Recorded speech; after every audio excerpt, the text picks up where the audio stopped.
Toi fatalo fatu Samoa la tunu pele e nei foi taimi la fiafi la fa fonfonga ala mai mo sila mai ma tote matuai le fa taimi le fa malo ya ono lo au tapo inga foi a pena ona alo faiva Samoa le nei foi yaso I so tute ma so se faiva ma tuti fa tai le tua ma to bat foi fa tai ya ono lau tapo inga um fai una tatu to mo le yaso le foi ia fiafi le lei inga lava tatou te fa fo I le atua le fa mua wa ana le seno lava o ia ele fai fo I le tatou ia le fiafi me fo le tatou te fa fta ia I le atua o lo soifua lava o ia mai le vavau e o le fa vavau e le liu fe mai le fionga pa ia le atua o Yesu le liu o ana nafi o le so o le fa vavau e foi lea o te fatalo fatuai e foi mesoi foi ia o le group foi e tato CKA ministry au kene nei fatalo fatuai e mamalu ia o na le tua mo la to fritua ia le ngata foi lea ia o le maave ese kalesia fai o le mafuta mai le po atu foi le fatalo for tato bukalame ia I wo mapaanga e fa pena na muri tai mai ia I le nei foi taimi po le nei vaenga o le tatou pukalami. Lunga o le tatou Global Kingdom TV ia wa watu ai a le tatou CKA Ministry ia so taitasi ia e whaatalo whatu foi ma whawhelo I atu I suafa manu malo Yesu Kiriso I nei o tatou tua sina e la toula wale nei o lo whaia le whaiva le tatalo ia matu ina atu tama whanau o Samoa I so se fata fai taulanga lava ia polunga foi o penga ta fai langi le fa soina o le upo le atua me le fafta iai I le atua o le tele ona awala o le tele o taimi ia o ia lava o le atua fa maoni o ia o le atua e le liu o ia o le atua na te fai va venga lava o ia so uma ma taimi uma lava me foi le ala ngata taua ia tatou whaftai le atua ia onore neia wano si ma le matango fie talo fatu fo I tatou whatonu tatou Global Kingdom TV la na wauna whawhengainga ia pasta poreta ma fritua ia le ngata fo I leo lau whainga ruenga ma le atua lo whapena na ngā lue whatas ia ilunga fo I o le tatou ala ata o le Global Kingdom TV talo fatuai ia ma whawhelua ia tuai le suafo Yesu lo tatou ali o le tatou faola talitonu foi lo iai foi inisi o ainga ma wo ia manai matua o whaia na asi mai le nei atunu malulu ia matou te whatalo fatu le suafa manu malo Yesu Kiriso lo tatou ali mo lo tatou faola ia whai foi o le tatou maua le nei avanoa ia ele I whaia fua pe tupu fua le nei taimi ma le nei aso saunia lava le atua ona o le upu aia o le upu mo I tatou e le liu whawhitai lana upu mai la fionga pa ia le atua o le upu lava le atua na whai ai mea uma o le upu fo I lea e whaola ina ai tatou e me fo I lea le fiafi Samoa le atunu pele ia a whai fo I whatoa ai mai ngā ruenga ma tiute ma whaiva le nei a fiafi ia watalo whatu ai o le a tatou a matalia le tatalo whawhitai ia ona a matai fo I lea ma whato solo le tatou pukalame ele nei lava I tuaso mātou tamā o le langi mātou te whawhitai tele atu I lawa fio whawhitai ono Yesu o lo soifua pea mai lava I le amatanga o le soi o lava I le whaavavau whawhitai a wai tatau au na mātou whaamua atu whawhitai ma le vi inga I ate oe ma wana le se noa oe ele mwhaila mātou waulia mai le nei fiafi te ina mai o le soifua o lo watunu u le atua Samoa uo ma paanga ia le ngata fo I lea o le au whainga longa tutofi le atua e kālesia le tino keriso le lalulangi e mwhai o na mātou mafuta fo I le nei fiafi haftai le nei aso wa sai tapena ina mai tausia le atua lo watunu fi au matiuta whanau fo I sai a o ia o mātou toe maua le nei taimi le atua ia mātou te whalongolongo ia ma mātou mai tau fo I se mea o ngā o se upu tāua mai la upu moni, e taitaina ai o mātou tangata i le aso ma le aso. Aftai fo i la upu, na ia o auna, na tomua atu le atua i le aso ma le fiafi. Whaaftai tele le atua i le sosia o la upu, awa e fo a la upu ia i mātou i taimi umalawa. Mia le atua i teitai uma, le lie o le CKA, ministry so se tue fia le rolangi, ia o lo tala ia, le tala le lei, a vea ma ampasa o lo malo, so se tue fia le rolangi. Mātou te whaafitai, mātou ina atu i latou. O le mātou te talo le lea fiafi, na tia lawa i mātou. A ia whaalia o Yesu, o le ulu, le kalesia, o e ou le malo ma le mana, a toa ma le vi inga. E whaavavau e whaavavau. Amen. Amen. Ia le atua. Sa moana tunu pele ia o leo fo toi whatalo whatu, ma toi o folo whatu le nei taimi o le fiafi. Ia vi ia le atua, ia wa vai se unga foi, pe amale, se amale lua foi ni nai vai aso ia sa whangata mai ai il tato pukalami. Ia no fofua lava, fofongia lava i fofuanga ma totongia. Ia umwhai ai sa le mwhai ai o na whatau nuina. Ia e whaftai le antua. Le lewa toi whaawa wina ia le tātou pukalame le sfulu ma leono.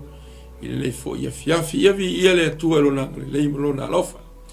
Ia o le tātou mtaupu lava lea o perfetanga whalmesia i le whengainga tuai. Ia ai o le tātou au tūfo i le lei fiafi. Ia the curse on the tree. Ia po le sala i lunga o le la au. Ia sa moa pe lava o na whaiatu. Ia le tātou pukalame nei. Ia ele fo lau whalongo po lau whafonga. Ia le tātou pukalame ia po mata upu foi. Ma au tū pe o le tātou taratara no ina ai. A tonu foi o roa o ina. Ina iau auna. Whaia onga. Ia o nei fo mai te tonu e kalesia ma o onga. Ia e fia pere tātou pukalame toi whailoa ma toi whaimanatu. Ia ma toi langa pea le fionga pa ia le atua. Pe lava o na whaiatu ki tala sola. Ia pe tātou te whaalongo ia i nei, tae au, ma le taimi o i lumatu, e fou lava le upu a le atua, le anga le upu a Yesu o le upu e ola. Mia fo i lea lai o le fou ia i tātou, o wā o le upu a le atua, o le upu e ola lava ia. Whaatai ai fo i la nau auna, mo le nei fo i au umlanga e le whaatua au ia, Pastor Peretta, ma le tātou media, ia i le so au pea, ma le whaamanoina, ia ma le whaasara lawina o le upu, po le tala le leo le malo le atua. E ala lava le i lunga le tātou TV. Nei, ia le lei. E le tonu le nā fo i taimi sa tātou whaangata mai ai, ia sa tātou ai nisi fo i o le tātou tatalanga, ia i sa tātou roa o le whetu, tasi o le whetu mai ai a kopo, ia o tātou roa i fo i le, ia whaftai le atua, a wai tele lava ni a onga ro ia i le taimi. E mai se lava la a onga whaapoto i poto sala lau ro ia i neile larolangi, pe i aile me ka o lea encyclopedia, ua mawhai o na o tangata i nā ma au mai ei lo minga, ia ma trace fo i nisi o onga whaatusi pa ia ma whaapea o luma mai e leo maua tele, ia o tua atu, o loo maua ai le ano ma tele o le sosia o le afionga pa ia le atua. Ia ua latu toi au maia foi, ma toi whailoa mai mo i tātou, ia ma toi au maia mo i tātou, o le mea le whaftai i le atua. I le poto, ma le malama, o le poto whaona po nei, e tātou te le ofo ai, awa wale vana saunia e le atua i tausanga i tele, e tātou te le i o mai le tātou fo i nei vai taimi. Halleluja, ioe, sa moa le atunu pele o le ofo fongia le na o le atua lea o te tonu ma tātou te tonu iai. Le lesi lima se fulu tausanga rai luma, lesi lua se fulu tausanga rai i luma nai, lesi lima tausanga, o lesi tolu vai aso, o isi aso e whale i luma nai.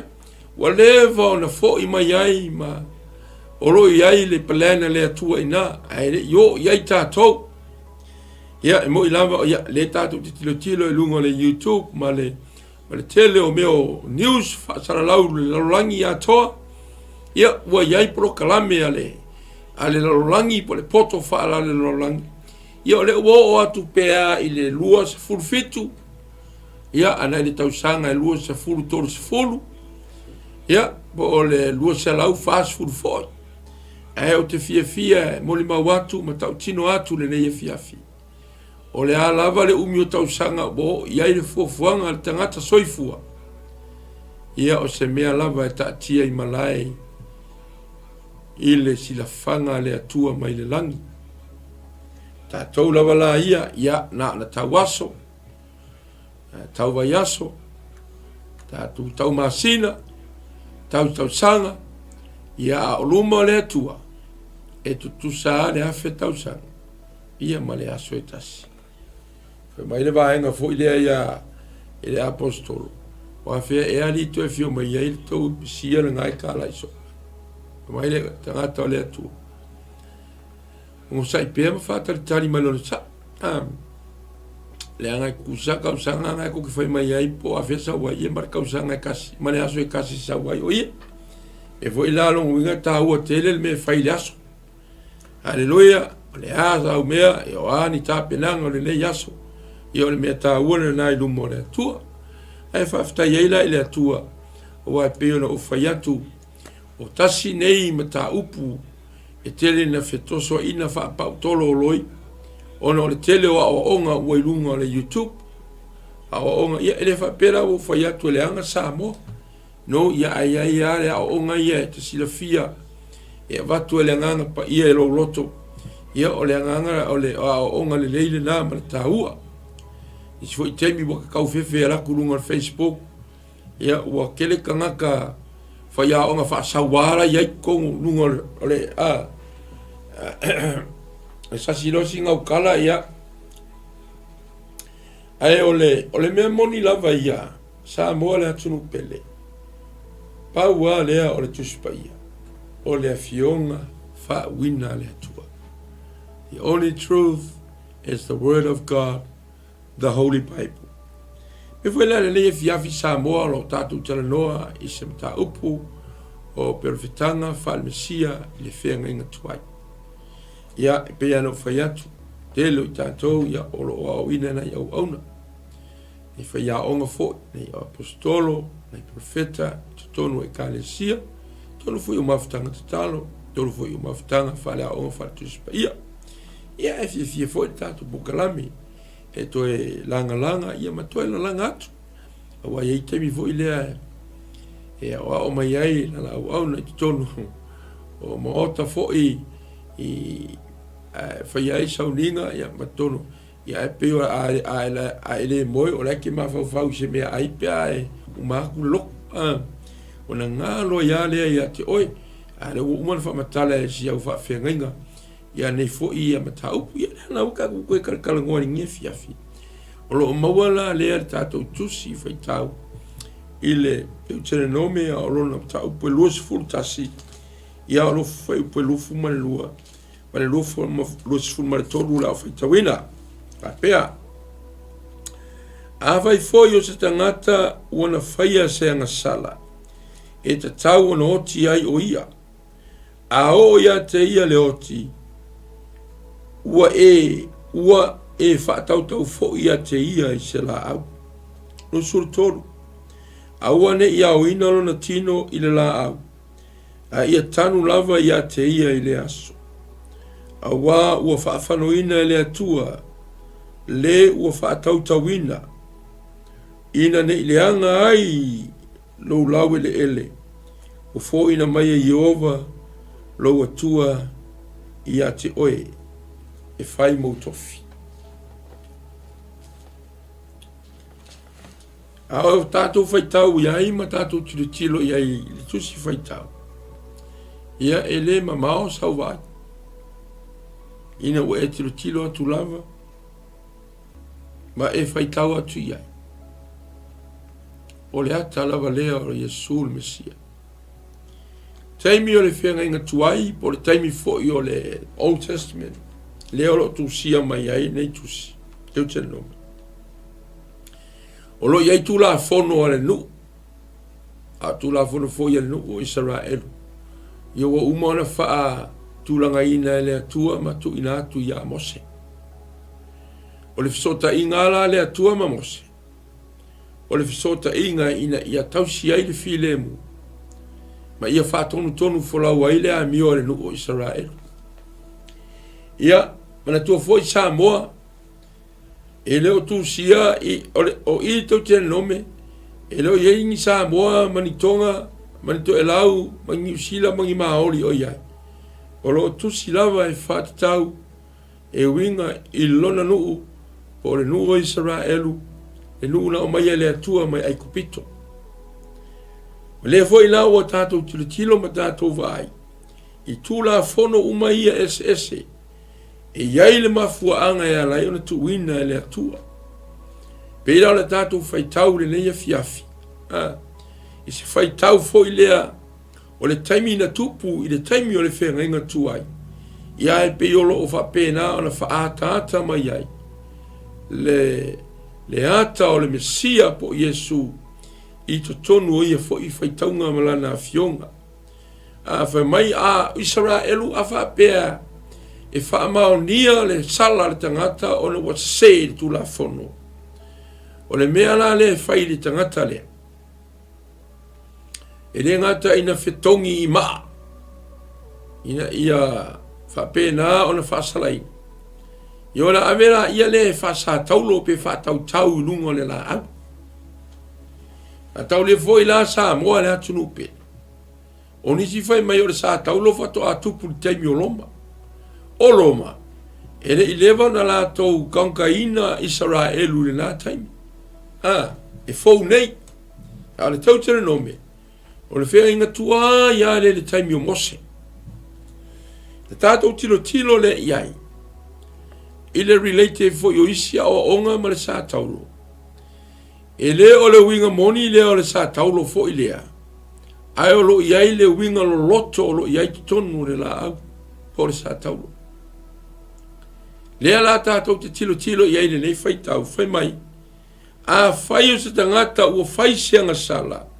E ta tau na o ia i roti.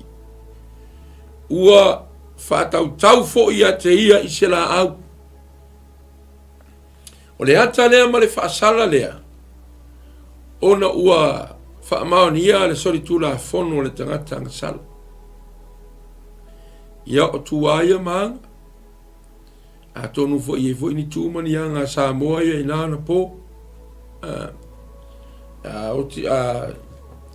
I le taimi le nei pe o mai le taimi o le malama i o faisi suinga la titi o le tula fono ia e o le tula fono ia taimi le whenga tuai ia e faisi sa o amea kama sa e umaloa oe ngā sasa whakinga inga ia ngā mai loleo e whatau lungo le sa tau ia e peila o le ea sawa wali mai ai le whanau ngā Israel mai ia foi to ngā tula fono ia ma le whaasalaina o le tangata e anga sala ma ua sala.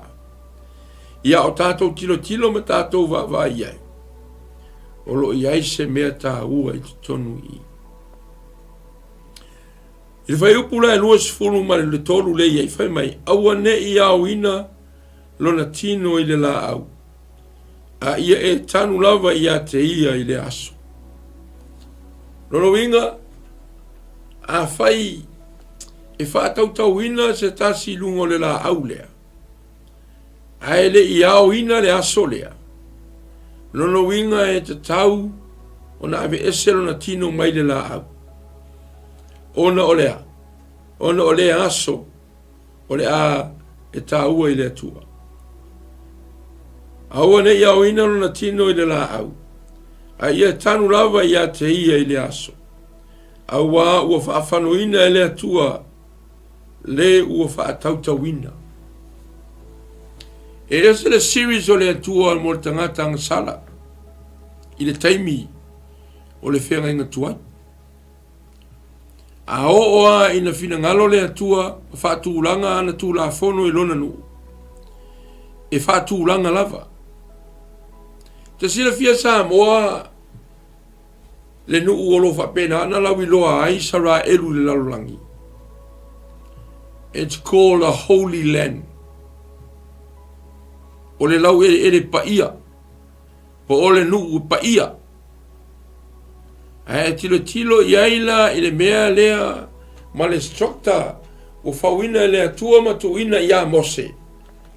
E le ulala ia ise Israel. Aleluia. E le ula ia ise Israelu. Po le alama lo lato fia matautia ma lo lato fia loto rotoa. E le alo ai lava le tula fono wa uma na fa tula fono ina le atua. Mo lona nu. Atau le fo isa moa e ala na faile tula fono e le mo le tangata ele lei. Ai mo le tangata ua iai ma ufa maonia la nangasala. O le ala lea ala i na faile tula fono. O le tula fono ala lea o le tangata e soli i le nangasala. Pe soli li tula fono. O le oti. A lea na fe mai le fionga pa ia le atua. E le fia le atua ma ua whaafano ina. E ese le toa sao le atua. Ona o lona fina ngalo malana upu. Le kioa whai mai o le upu e maai. O le upu e ola.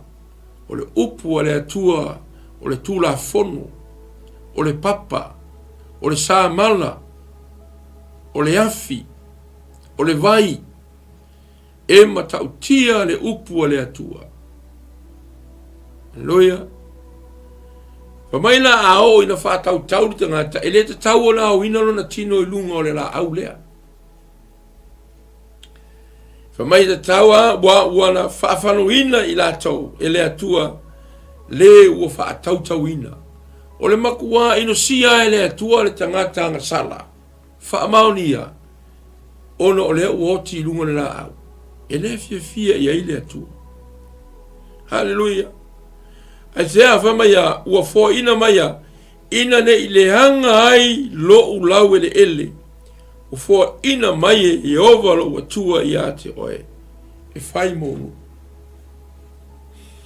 te iloa oe Samoa le atunu pele o le ele na tofaina le atua ele o se ele e so onga faya le tioa tau atunu tau lava se yo ina masa le toto ona o le tau o le lau ele ai sea tau ai le lau ele Samoa pe a faisi tatu fesili le anga o le ele o le mea le na fai ai le tangata ele atua o le tau o le atua o le ele awa o lona component po lona o le mea le na o mai ele atua e fausia ai le tangata le ulua i tamao a tamu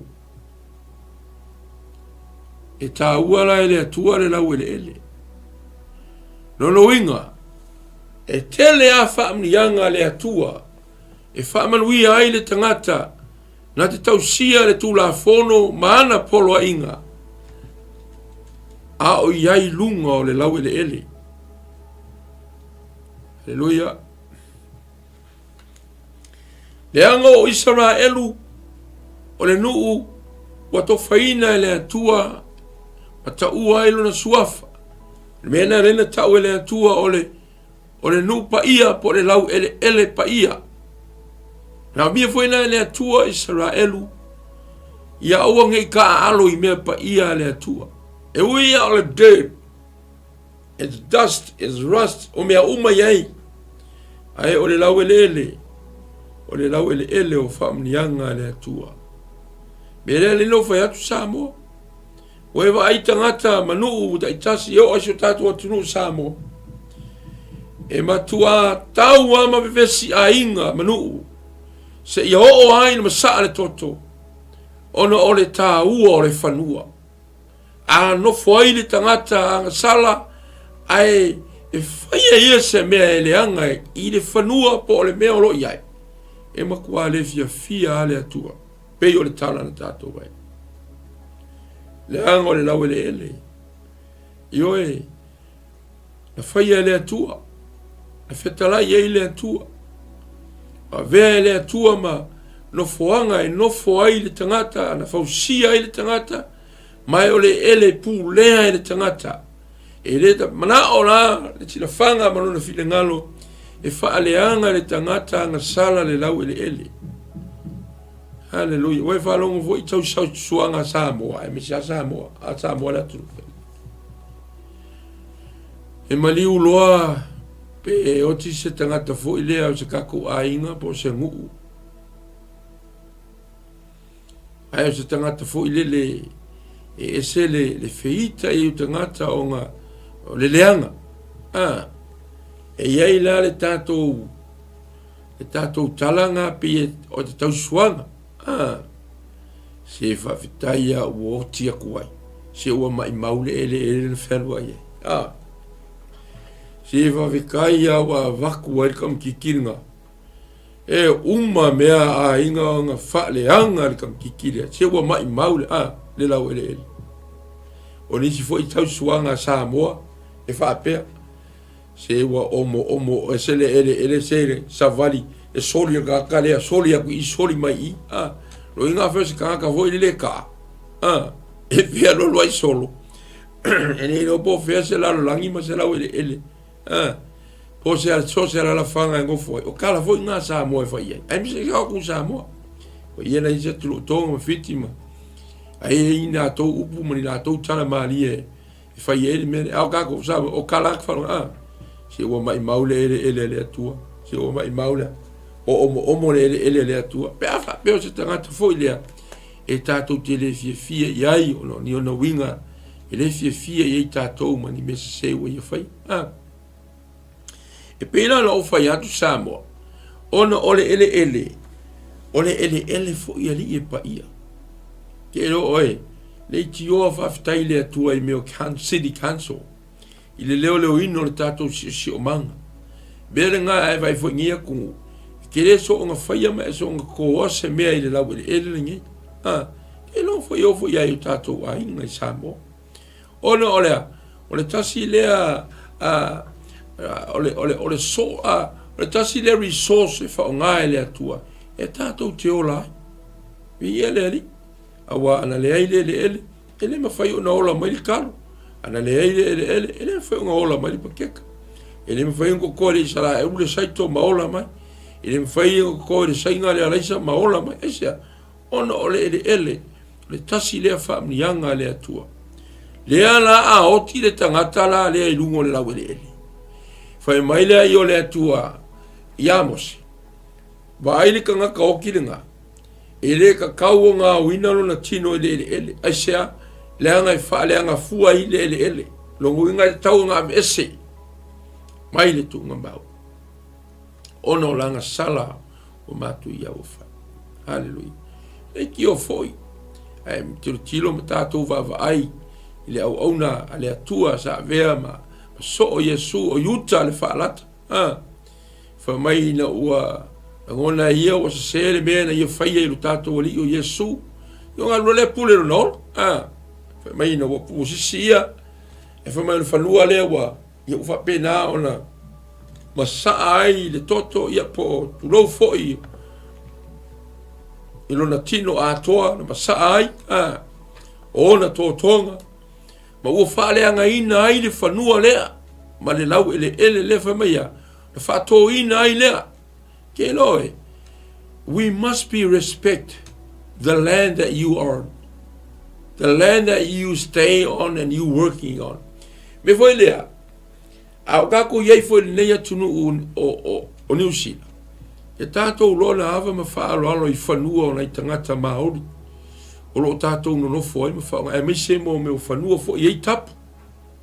E le whapela o ngi kapu fo i le pe ngi hiku fai me i Samoa. O ke mongi mi whapena. E langa o lo iei foi, o lo lato wha aloalo ngia o lato lau ele lane lai lo foi, ma sila fia foi lato. E sau mai le atua o lato lau ele. Hallelujah.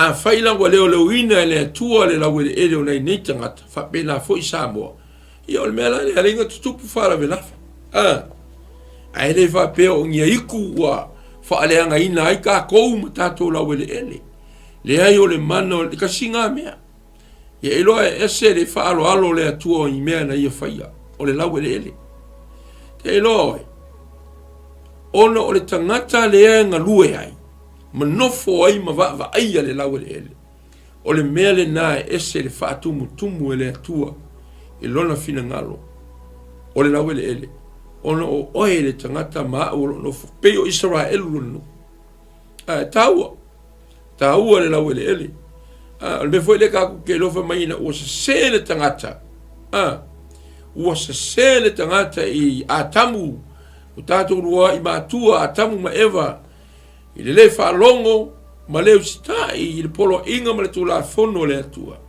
fa mai ona le fa mala yanga le atua le tangata a ua ia fa mala ia le sila samo e ese le alofo le atua ia te ai a fa le ava le tangata le fa le atua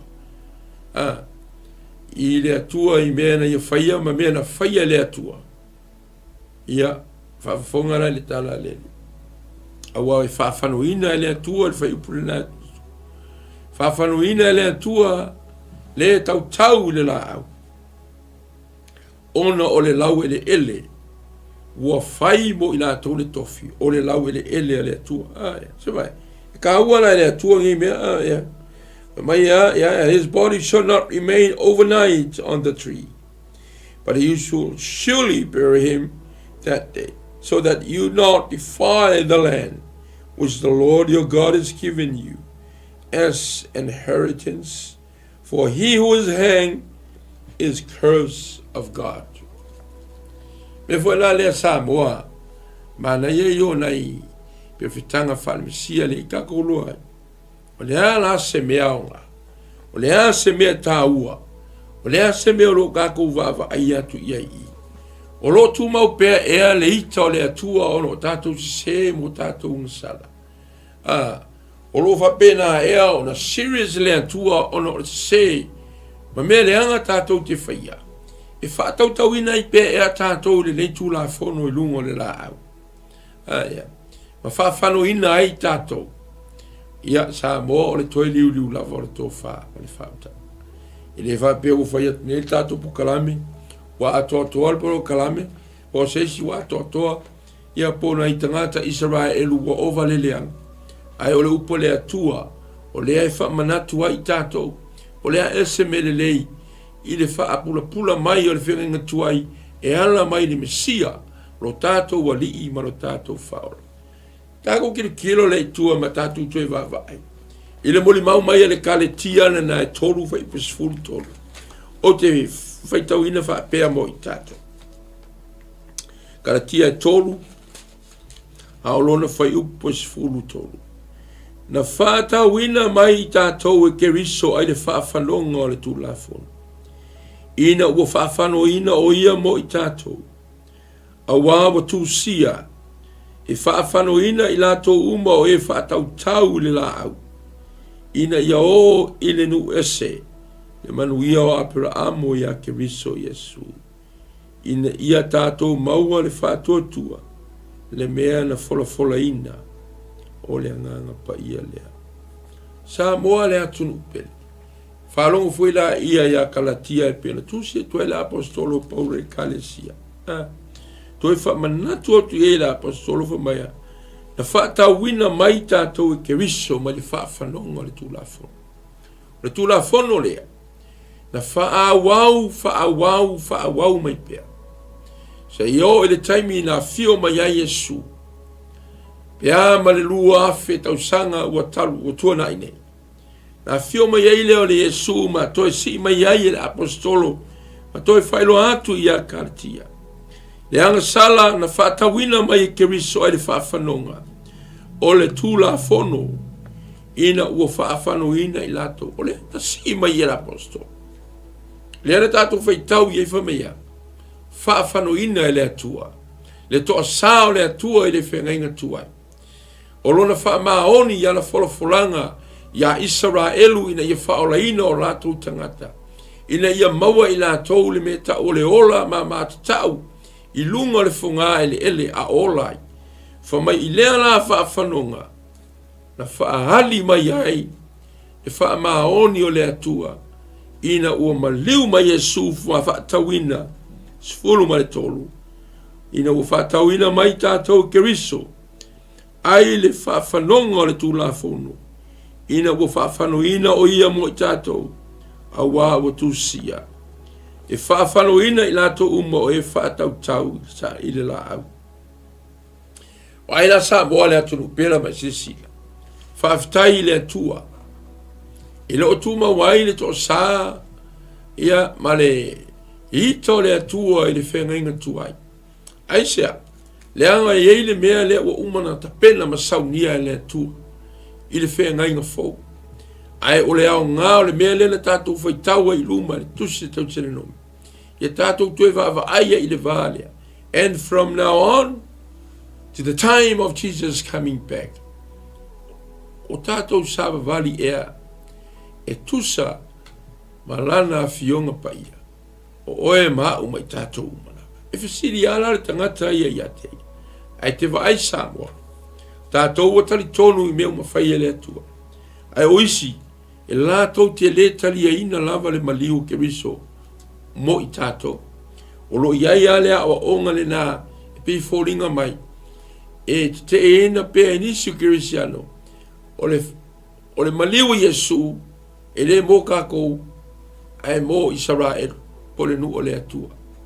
Ai tilo foi la ia i o te ngata kali le karatia o te ngata ua iai le swinga i le whenga inga fou iai te ngata nu e solo iai ma filo ni ai mana nofo ai o le mea na le kau ki kilo i ina ufa nau mai Yesu le whenga inga fou o i tonu rawa le mai la apostolo Paulo mai a na whaatawina mai ai tātou mai le whaafanonga o le tūlafono o le ara tūlafono o le oti lunga le la au o le whaasātaulo le lunga le la au whaatau mai ai tātou e Yesu i le whaafanonga lea aia ina ia maua umai tātou lea le manuia o lea ea lea la au o lo taranoa o le sa taulo Yesu Kristo lo tātou wali i ma lo tātou whaora lea na maliu lunga le sa taulo i kolokota a tātou tilo ma tātou vavaai le nafanua whaafetai le atua i le telo tau sanga o lo iai pia kolokota e o mai le so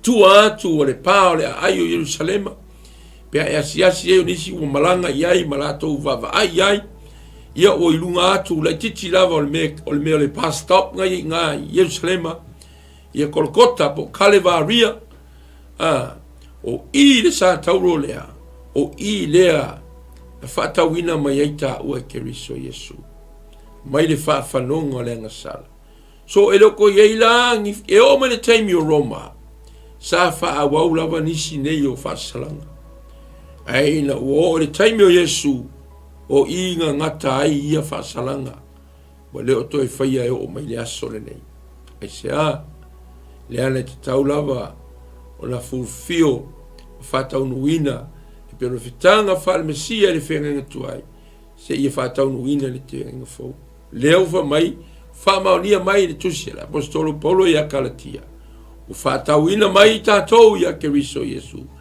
mai le whaafanonga le tūlafono te ilo e se le toa sao le atua le tangata e whaia le angasana ono lea ono le lau ele ma le nuu laia o le nuu le atua e whaia lei kakuloa so le o lau ele ia kau ke iei wana ona tātou no nofo ai ao ele o le atua e ui lava o lo tarano ele lau ele o Yerusalema i kaimiringe ae so se lau ele lava le ango le lalo langi ma mea o tumu ai o a iovai ele i fausia lava e se atunu iangi la ko lau ele ina ua ai nanu ona nofo ai whaile la tau ngangana e pe ona avi ele atua ia ona vero la tau mai tausi lau ele o lau ele o le atua e whananga a kako whioki a tulou Samoa maali liu Kako ke oa i le langi na mea tātou mai. Ai tu wala o ele ia na fausia le atua.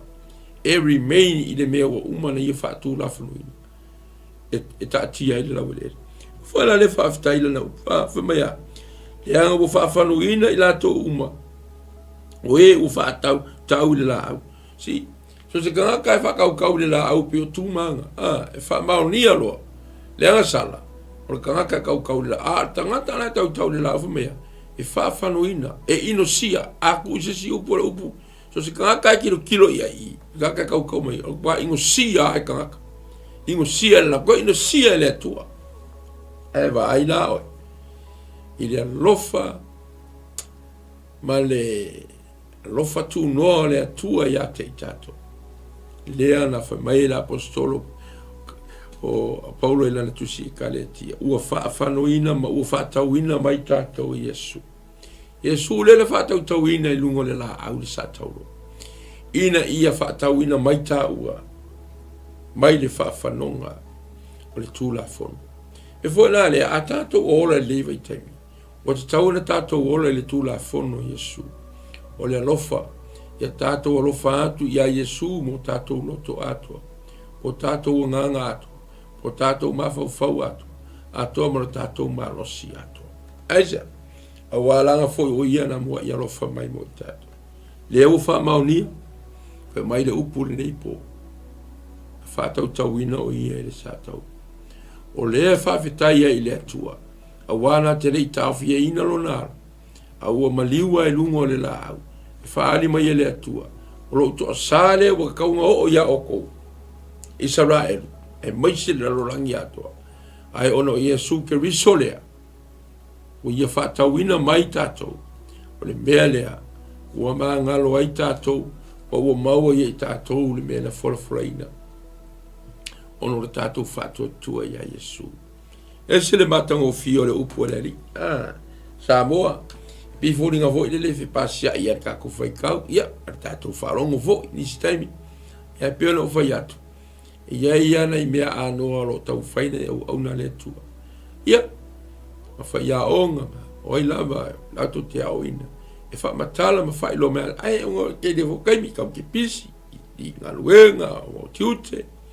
Ia bole lefi whalongo fo. Ia le oko ela langa kuru kum. Le tātou fo ia boro kalame le neipo Samoa. E ese le tā ua le perfetanga whalmesia le whenga tua.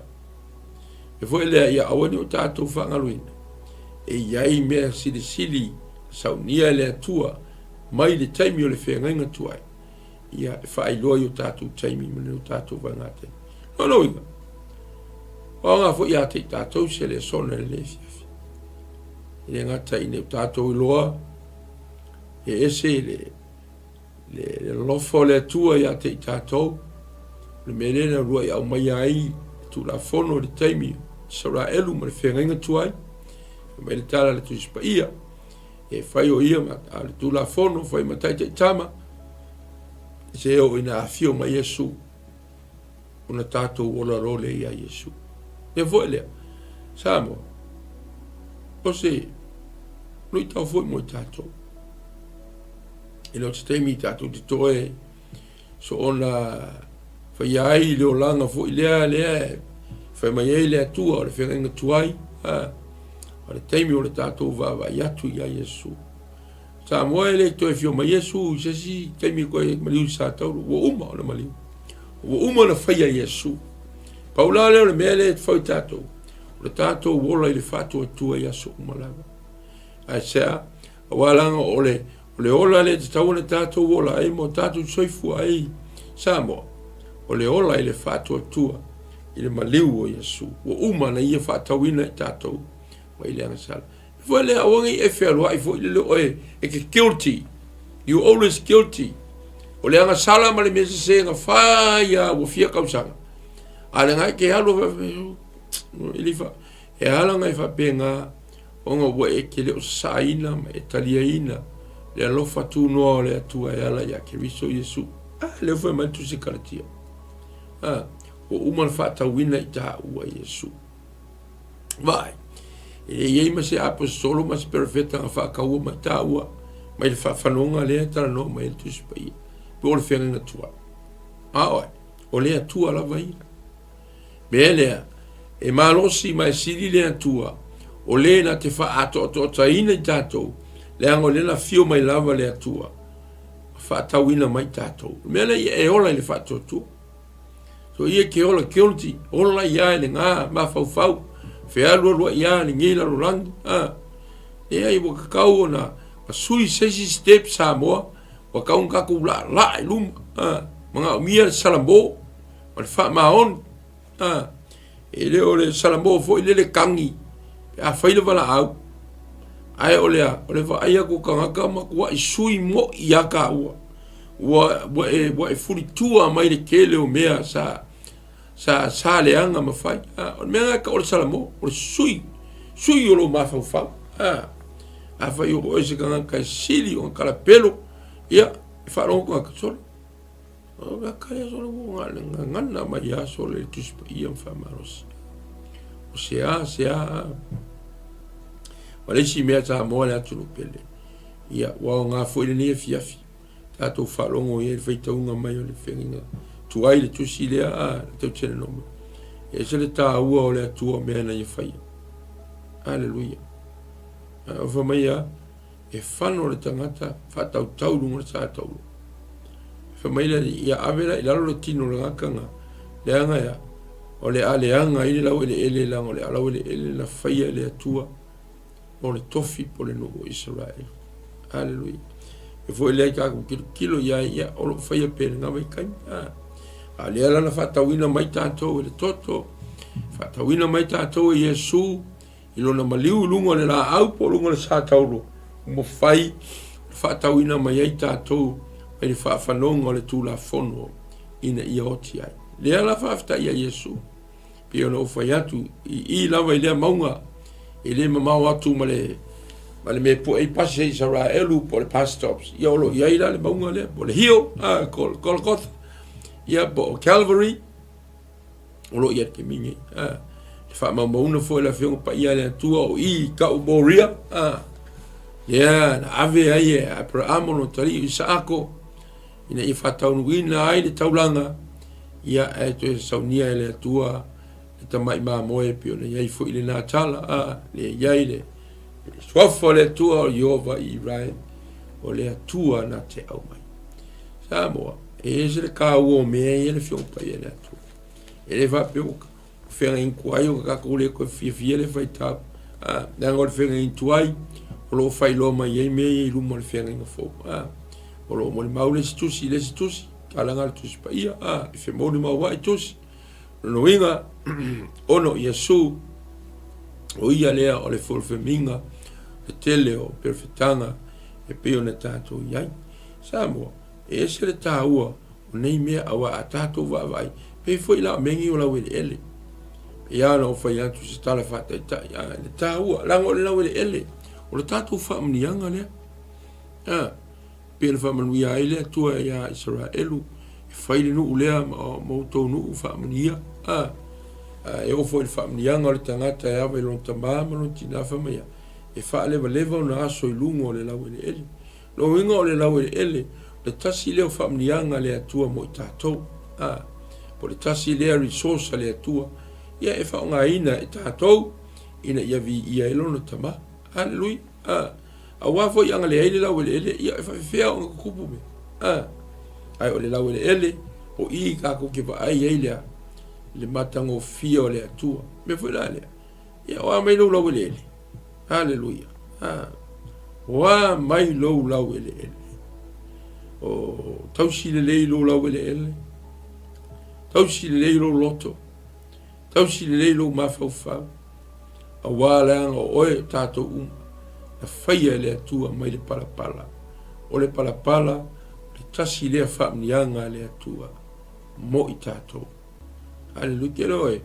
O le maangai o le palapala. O le kasi lea e au una mai ate I tātou le palapala. O le si au unanga si li lea mo tātou tangata. O le palapala. Hallelujah lono inga. E moni ana na fiongo pa ia le atua. E ngā lulue whaakasi mea umu. E le lei e li kangaka. sa mo e mana tua le tika ku kala ngoi me alofa le tua bua fa ya sile ia pe ngo fa ya o lo tala no mai la apostolo Paulo i tu se Corinto i me alofa fa le nga ale pe ngo fa ele kasi le lua ele fa ele ongo ni me alofa fa le nga le tua e pilionga ma me nga ringa fa nga le tua tino le tangata e fa atusa ia me alofa ia e va ai la sa mo ma e alu study the king of kangaka onga parts trillions and trillions of parts of a human being ai lola ai lola mo ka ki ole atu le menga fa ia ka wa ai lola le mata i sau le atu fa ia di kangaka ai alungi su e fo mai ma fisi di ai fa ia kala le scientist o le pāto le kangaka soifua ele kasi ele lua ele koru ele ngā o lima ele ngā o maso e ango mango mea o lea e fausia ai ele atua i lona matautia malona sirisiri e se le kangaka e waila o iso su ngā li fōma scientist mai pauale o le mena fai ele tua ya e kele parts e kingol kaka felenga o e foi ngi ka ko favorunga sia o ya me alofa me sia kifta mai ele nga pai yo nga ora si vaenga e si ongo pilionga pe fiku pilionga la ele la langi akoa mo ka ko wa inga la e foi isi me alofa le tua ia ola ko wala nga o me alofa nga le tua mo la to ai ka ko kelea greedy e o ka wa ngel me alofa le ai bia ngo fa a fa i fia le kele le langi ngi ai mo na fa inga a fa i milionga pe pilionga o me alofa fo inga fa le nganga le tua i tangata taito tas fa longo foi lai fa mai le tua e na te tu fa ina e tu samalona fina ngalo no winga la a fa ele ya sorry ya orailes hallelujah a fa yo o le longa pilionga tangata fa ele to la lai po le ongo pilionga ya longa la o le ongo mar kasi pilionga la ele si me alfa e si le mai va fera lo fa o te lo me le fiong pa ia le tu o le bene na fa si ia ele tu tato lona mata i sau o lona mata utia ele ma fai fa mania ia yo puele fai un kako ma so e ina lona finanga bene nga isi kai mi fisilia ku ia ona le tu ele kalima ile tu esa nga ile tu ele ska foi le finga a le tu e fai alo finanga le me mana wai me foi le fa tai le tu ono le mtau i ka go kilo le Johannes fui mai lo ane le sulu iwa lo fai upetontas awa le ma ngai fo ia ngi fo makau ki tato te mo fo ni na ya onga ia mai na fo vai te mi o fenga i tuan Johannes ful mariva alo vai upetontas le ase me o lo fa tala mai ia fa i o tuel tato pukara me le fia fi Johannes ful mariva alo vai upetonus se fulu maritasi se io fai tawina fa bea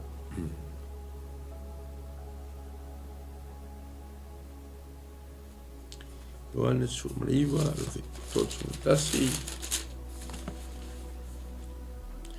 ona fatonga tuai leo yutai ya Pilato i nga wia o la to vai ya ve sina fo i la to ne yele tu mau peatino i lungo le sa taulu le sapati awa o le aso le sauninga lea o le aso sili fo i lea lea sapati no ne lea o tangata tau ua ngawi i vai o le tasi ma le tasi o e na fa sa tau roina fa tasi maia o i la to ia Yesu o la to i loa ua maliu la veia na lenga uia i lea o na vai Vai.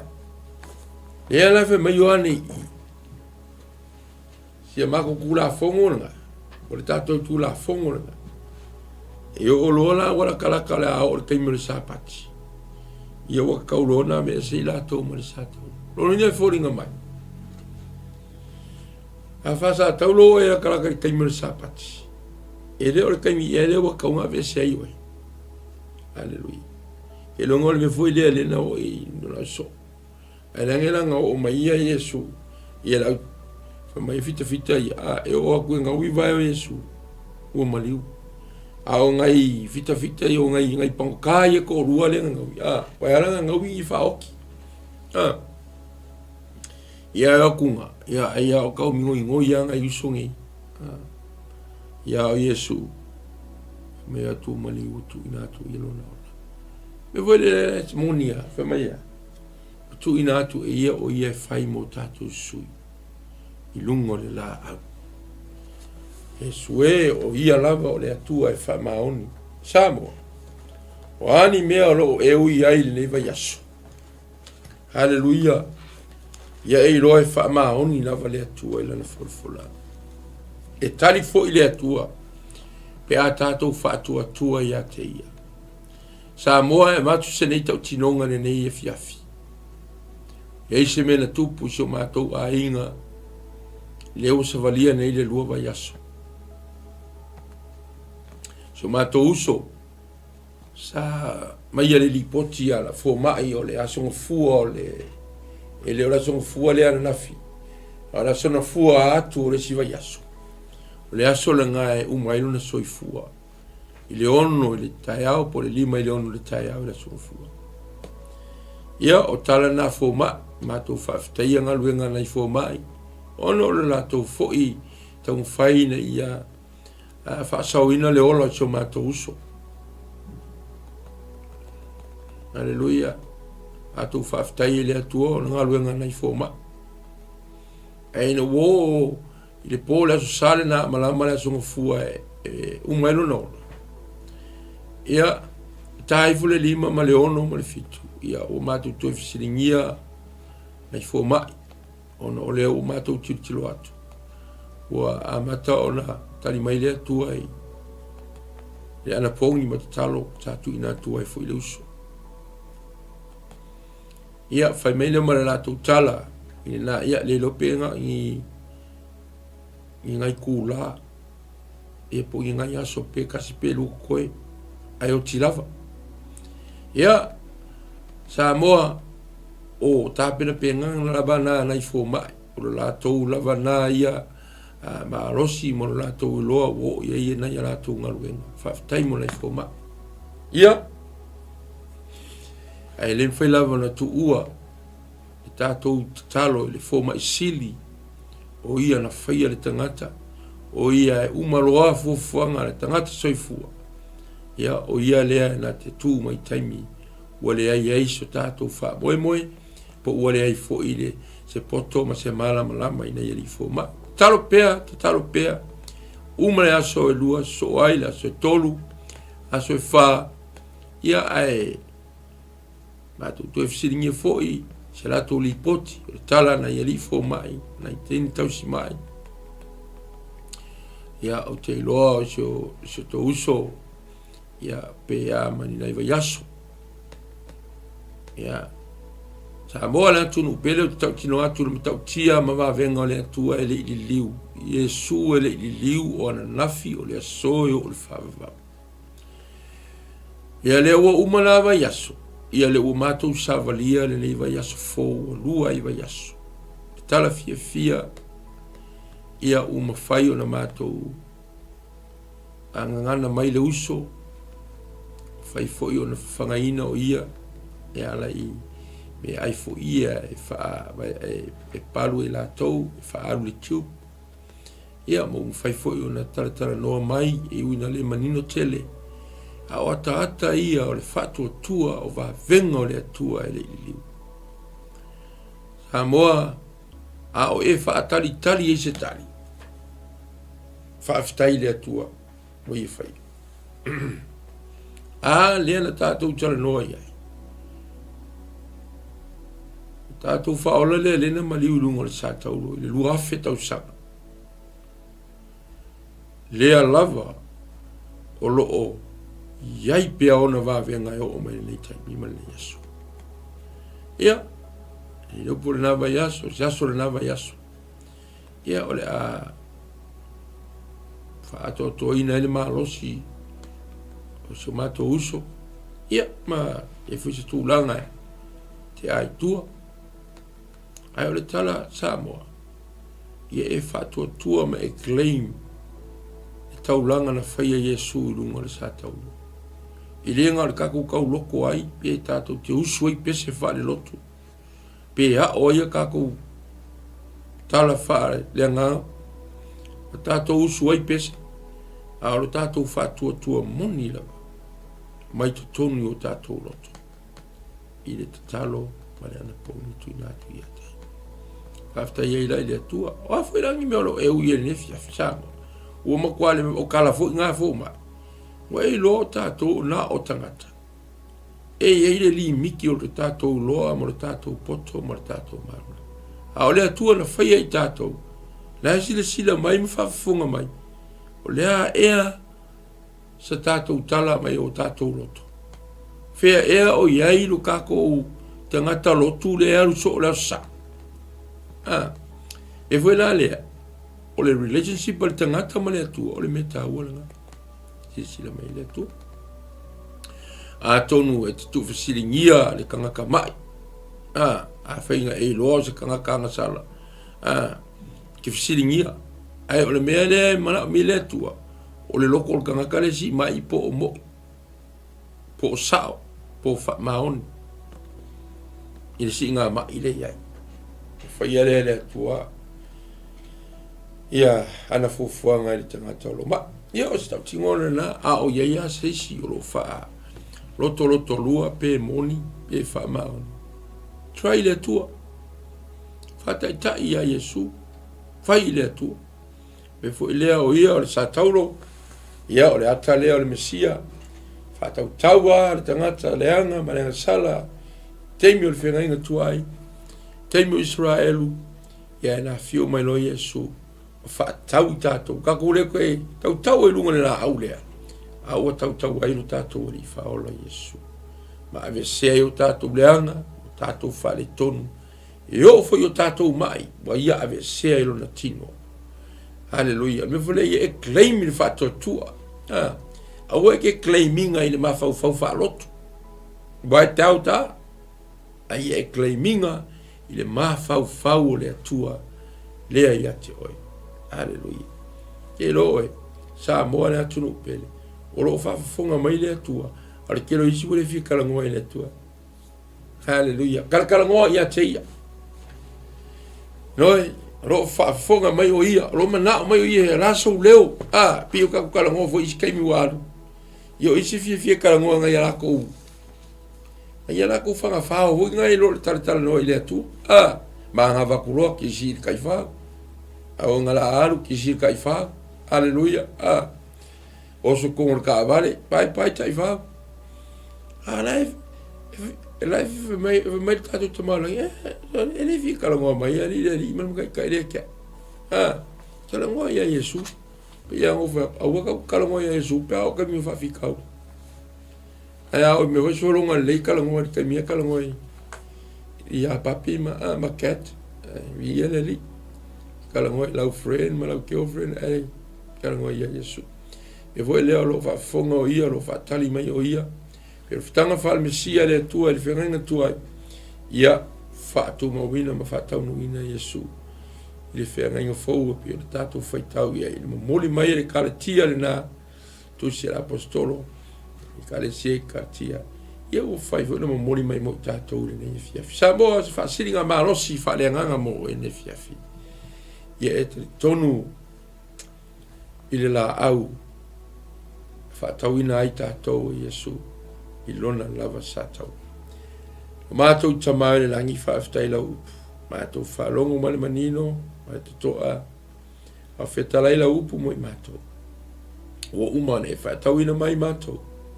Ngai le whaafanoa ngā le angasala i lau maliu le lunga le sātau lo le li.